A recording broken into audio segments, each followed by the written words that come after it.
Hi friends, అందరికీ శుభోదయం. నేను మీ సంజు. అలాగే కార్తీక మాసం శుభాకాంక్షలు. కార్తీక మాసంలో ప్రతిరోజు శివయ్యకు అభిషేకం చేసుకునే అవకాశం ఉంటుంది. ఎర్లీ మార్నింగ్ గర్భగుడిలో శివయ్యకు మన చేతులతో అభిషేకం చేసుకునే అవకాశం ఉంటుంది. ఒక్కసారి అలంకరణ అయ్యాక అభిషేకానికి వీలు పడదు. అందుకని శివాలయాలు ఎదురుగా ఒక లింగాన్ని పెడతారు. ఆ లింగం కూడా దేవాలయం వెనుక వైపు సుబ్రహ్మణ్య స్వామి దగ్గర నిత్యం పూజలు అందుకుంటూ ఉంటుంది. ఆ లింగాన్ని తెచ్చి శివాలయం ఎదురుగా పెడతారు. అది అందరు భక్తులు అభిషేకం చేసుకునేలా దేవస్థానం వాళ్ళు నిర్వర్తిస్తున్నారు. కార్తీక మాసంలో దేవాలయం మొత్తాన్ని చాలా అందంగా అలంకరించారు.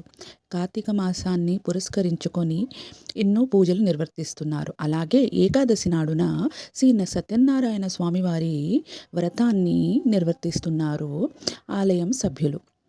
ఈ వ్రతంలో చాలామంది దంపతులు పాల్గొన్నారు. ఈ వ్రతాన్ని మనం ఇంట్లో చేసుకోవడానికి చాలా కష్టం. ఎందుకంటే ఇల్లు మొత్తం క్లీన్ చేసుకొని పూజా సామాగ్రిని అమర్చుకొని చాలా నిష్టతో చేయాలి.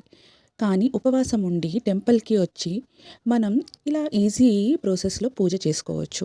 పూజ సామాగ్రిని అంతా దేవాలయం వాళ్ళే మనకు సమకూరుస్తారు. వ్రతం చేసే విధానం, దానిలో కథలు అన్నీ చాలా వివరంగా ప్రధాన పండితులు భక్తులందరికీ వినిపిస్తూ పూజని చేపిస్తూ ఉంటారు. ఇలా ప్రతి ఒక్క వ్రతాన్ని చాలా బాగా నిర్వర్తిస్తుంటారు సీతారామాంజనేయ దేవస్థానంలో. మరొక అందమైన వీడియోతో మళ్ళీ కలుద్దాం. అంతవరకు బాయ్ బాయ్ ఫ్రెండ్స్.